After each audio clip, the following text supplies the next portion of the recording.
هذا رجل عمره 42 سنة، وسبحان الله كان متزوج وتوفيت زوجته وجاب منها بنتين. فيقول سبحان الله بعد وفاة زوجته بسنة أو سنتين كان ظاهر من صلاة الظهر هو وجاره وهو بينهم صداقة وعلاقة قوية جدا. العلاقة هذه محبة وفي طاعة الله، وكل يعرف الثاني. يعني الجار معروف انه اقرب واحد الجار، يعرفه ويعرف خرجاته ودخلاته وطلعاته، وسبحان الله يحسون ببعض. فيقول انا احبه وهو يحبني، وانا اغليه وهو يغليني، وبيننا وبين بعض علاقة قوية جدا. وكان له موقف مؤثر معي في وقت وفاة زوجتي. المهم ما أطول عليكم في السالفة. يقول حنا طلعنا من صلاة الظهر يوم أقبلنا على بيتي، وكان بيتي جنب بيته، ولا باص مدرسة أتوقع عليها لوحة تحفيظ قرآن. الباص هذا تفاجأت تنزل من الباص بنت ما شاء الله تبارك الله. أنا صديت عنها، ولكن مسكت جاري قلت هذه ابنتك؟ قال لي. قلت في أي سنة؟ قال في ثالثة ثانوي. قلت والله إني أرغب في مصاهرتك وأتمنى أنك تزوجني إياها.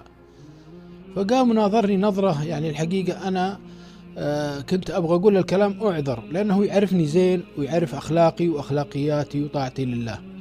فأخشى أني بكرة لو أتزوج ولا أروح لأحد ثاني يقول ليش ما قلت لي تخطب مني. فقلت أنا بعرض عليه، لأني أرغب فعلا بمصاهرته حتى لو أن البنت صغيرة. فقال يا فلان البنت صغيرة وأنت عمرك مثلا 42 سنة، كيف يعني ترضى أني أوافق وهذا؟ قال والله أنا بعرض عليك، أنت قادر أنك توافق وما توافق بسلامتك، يمكن تشوف شيء أنا ما أشوفه في نفسي، لكني أنا فرحان فيك وفرحان يا صاهرك. قال لا، يعني أسأل الله العلي العظيم أن يعطيك ما تتمنى ويعطيك أطيب من بنتي، ولكن ما أرغب من بنتي تتزوج واحد بينها وبينها العمر هذا. فقلت قلامي. قال قلت الله يلقيها الشخص اللي هي تبيه. والله سبحان الله، وما بيننا أي شيء، صرنا مثل وضعنا وأحسن. يعني كانت في وضوح وصراحة في الكلام بيني وبينه في الموضوع هذا، وانتهى الموضوع في وقته.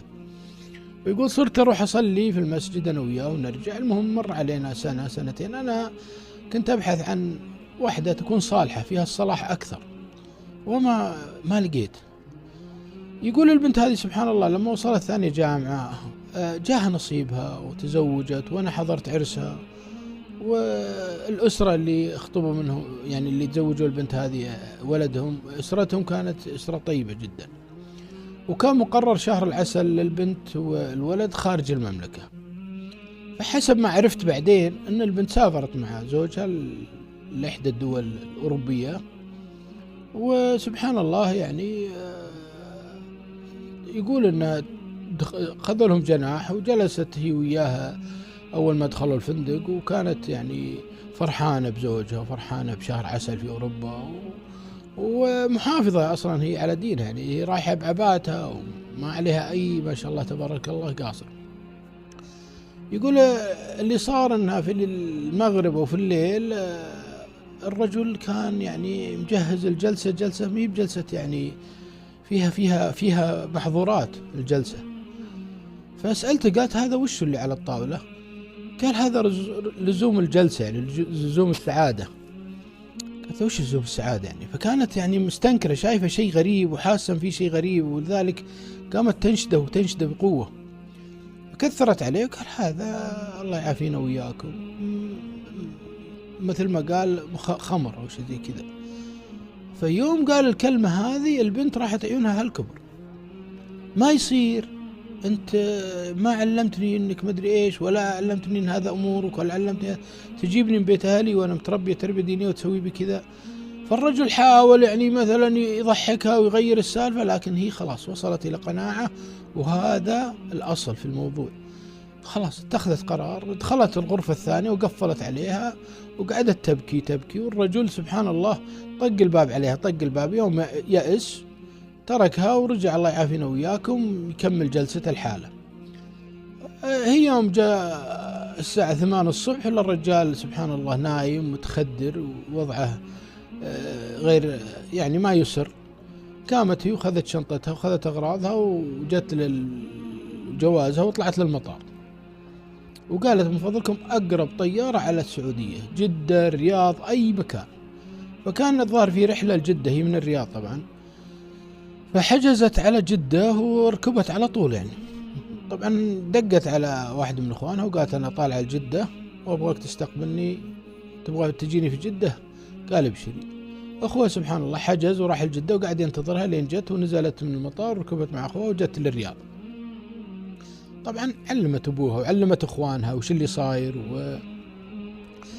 الرجال ذا قام الصبح قام يدورها ما لقاها، قام اتصل بأهله قال اللي صار كذا وكذا لابوه. قال ابو الله يسود وجهك، الله يسود وجهك، يعني ما تخاف الله ولا تتقي، حنا الرجاجيل يعني كفو وناسبناهم وفيها. قال يا ابوي هذا انا غلطت وانا مدري ايش. قال عاد المهم احجز وارجع. رجع الولد راح لابو البنت وقال لا يعني لا تكثر، حنا نبي بس امساكم بمعروف وتسريح بإحسان. اعطونا ورقة البنت، جميع ما خسرتوه من فلوس انا كفيل فيه، الفلوس المهر ما. قال ابو لا والله بيض الله وجهك وابدا الغلط منا، قم طال عمرك وخلى ولده يطلق. والابو قالت ابو المهر، قال لا مهر ولا شيء، ما جاها لها واستروا علينا، والعذر من الله ثم منكم، والخطأ خطانا وخطأ ولدنا، وانتم الله يرزقكم اللي يوفق. البنت سبحان الله يعني ما فرحت في زواجها ولا فرحت في عرسها، قعدت لها في البيت حوالي 8 شهور سنة. يعني أنا بحكم إني جار ومثل هالأمور يعني تكون واضحة عند الجيران، فدريت إنها طلقت. وحنا طالعين ذاك اليوم صلاة الظهر ومسكت جاري قلت ما تزوجني إياها. قال والله إنك كفو، وإني والله ندمت ندم شديد على إني ما أعطيتك إياها في البداية، ولكن الحمد لله. فرجع لبنته وشرح لها الوضع كامل وقال هذا جارنا وعرفه من سكن الحارة وصديق عزيز وإنسان خايف الله، وأنت جربتي هذا وش رأيك؟ قالت والله يا أبوي اللي أنت فيه أنا فيه، وأنا الآن محسوبة أني مطلقة، ولكن والله يا أبوي أني أرأيت أنها يمكن هذه خيرة لنا. قال توكل على الله وجهزي عمرك. المهم ردوا على الرجال وقالوا حنا ترانا موافقين. والرجال سبحان الله قدم لهم مهر وتزوج البنت وجابها عنده في البيت، وسبحان الله طلع بينهم حياة سعيدة ما يعلم فيها إلا الله. حتى أن البنت تقول لأبوها ما شاء الله يا أبوي قسما بالله أني راعي طاعة الله، واللي يخاف الله واللي قريب من الله قرب منه يا أبوي، قرب منه، بلغ الناس بهالكلام يا أبوي، عز الله أنك زوجتني رجال، والله أنه عادل معي وكريم وأخلاق.